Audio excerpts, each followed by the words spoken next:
An important part of thoroughbred welfare is finding people to work with them who've been around horses since childhood. We return to the huge Thoroughbred School Expo to find out what the racing and breeding industry is doing to attract people to a lifelong career with horses.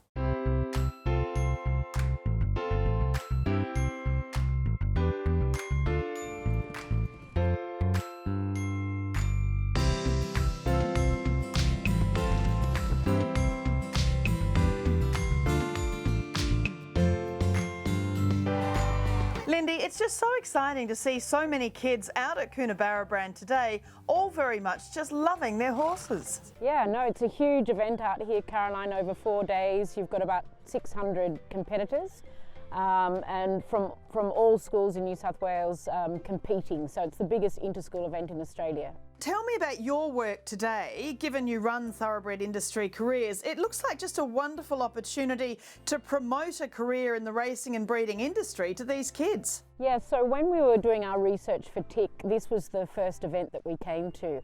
And what struck us as really unique about this event is that you have kids from all walks of life, from city and from country backgrounds.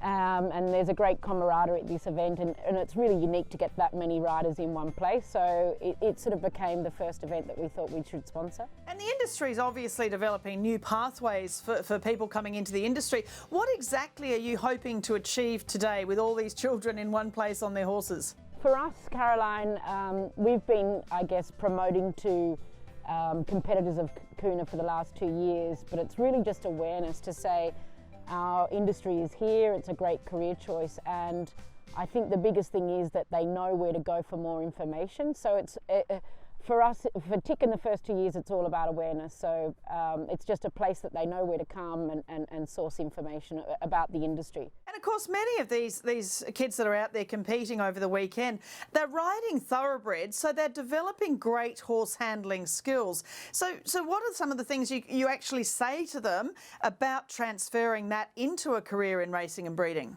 Yeah, we're actually sitting here, and the backdrop behind us is the cross country, and just watching these horses come through now, a lot of them are thoroughbreds, and you know, they're big strong horses, and so you have to be able to ride really well to control them, especially over these big jumps. So the kids that are doing these competitions, you know, they're our prime target market for careers, because they're already riding and galloping big strong horses, and so those skills that they develop then sort of naturally fall into place when they come and work in the thoroughbred industry. And as you say, all these kids, they've come from right around New South Wales, but you know, from the Thoroughbred and local regions in rural New South Wales, what are some of the ways these kids can get more education about racing and breeding careers? Is it really, you know, pathways through schools, or is it really just about planting the seed so they look to further their education post-schooling? We try and plant the seed with young people all through school, so that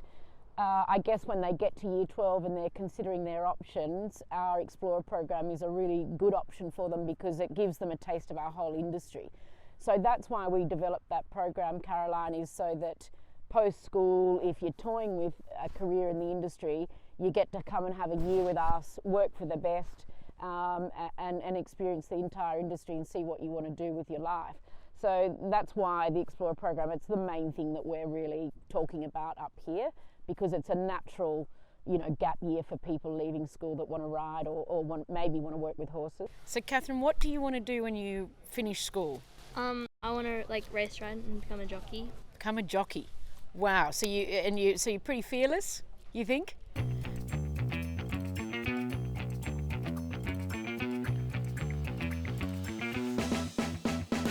Catherine, when you get a bit older, we run an accelerator program with Tommy Berry and Rachel King and a few of our top jockeys, and they come and mentor you. Yep. And that might be something that you might want to do, and you learn how to ride track work and learn your times, but you get the jocks giving you advice and things, and yep. I can tell you that the top jockeys are the nicest people, and they're so willing to give their time to young people, so that could be a really good pathway for you when you finish your school. Yep. When you're in Bathurst, we do run that out of Richmond, so you could come down and have 3 months with us. Yeah. which would be great. We'd love to help you. Yeah. All right? Yeah. Is it more pressing now to harness our local kids into our industry? For so long we've relied on a lot of overseas workers, and that's obviously changed. Is it more important than ever? I think the industry, the people will say that the industry's at crisis point, and we've sort of got to this point because of so many different factors.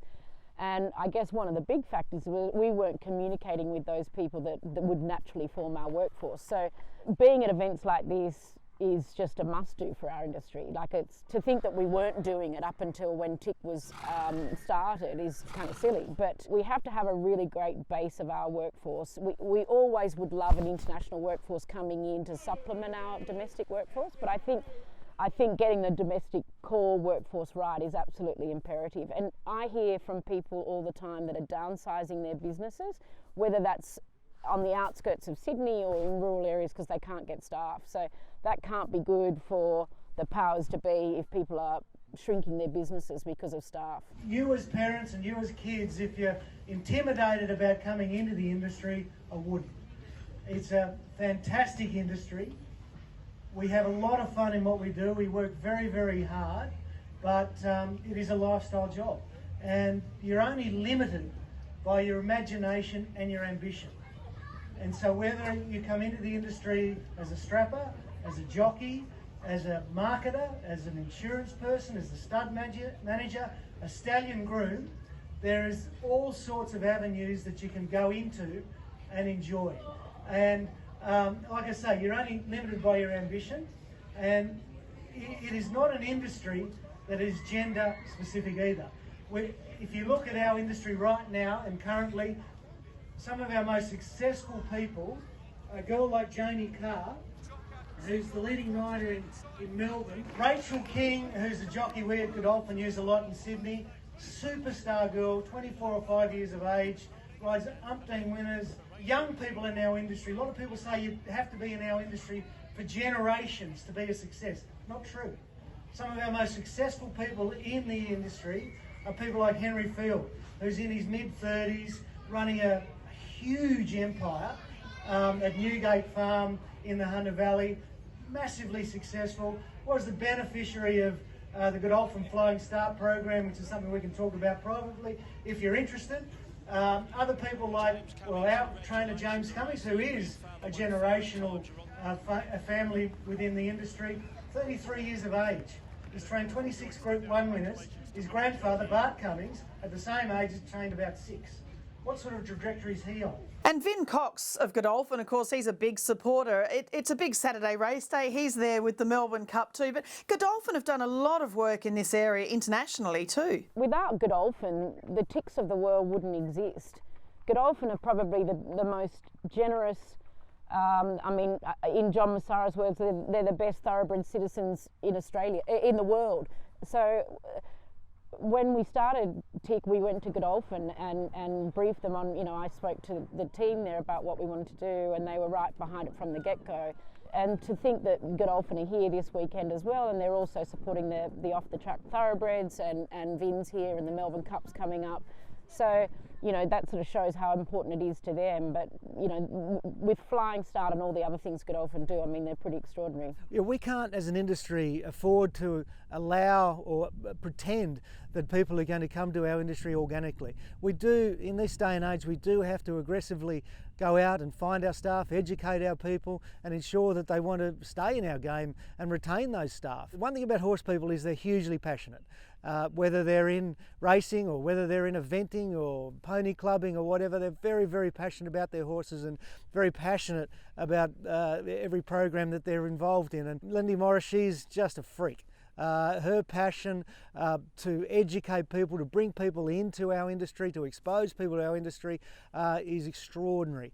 And we take our hat off to her and the work that she puts in and the dedication she has to all her students over the last couple of years has been wonderful. And they're all out there in different employment venues, whether it's in the racing side or the stud side. I can say with experience, the people that we've employed out of thoroughbred industry careers are very, very good people, and they're in it for the long term. And the kids themselves, I mean, they're just so versatile, aren't they? You know, there's 6-bar show jumping tomorrow, a pentathlon, eventing, a stack of other events. And that versatility really will serve them well in the future because there's such versatility within the thoroughbred industry. Yes, you'll see all sorts of horses up here, quarter horses, stock horses, you name it, you'll see it. And there's so many different events up here. It's jam-packed over 4 days what these kids are doing. But any kind of horse skill, whether it's, you know, with a quarter horse or a stock horse or a thoroughbred, they're all transferable skills. The same with thoroughbred skills are transferable to here and then the rest of the world. So when we're talking to young people, we particularly say that, you know, the thoroughbred industry is a worldwide industry and it's a great way to travel. So, and the skills you can travel, take them anywhere with you. How important is it to have a national approach to training staff in the racing and breeding industry? We do have to have a national approach. We do have to have that strategic element to it so that we can coordinate between the various states. And each individual state from the education perspective brings a lot to the table.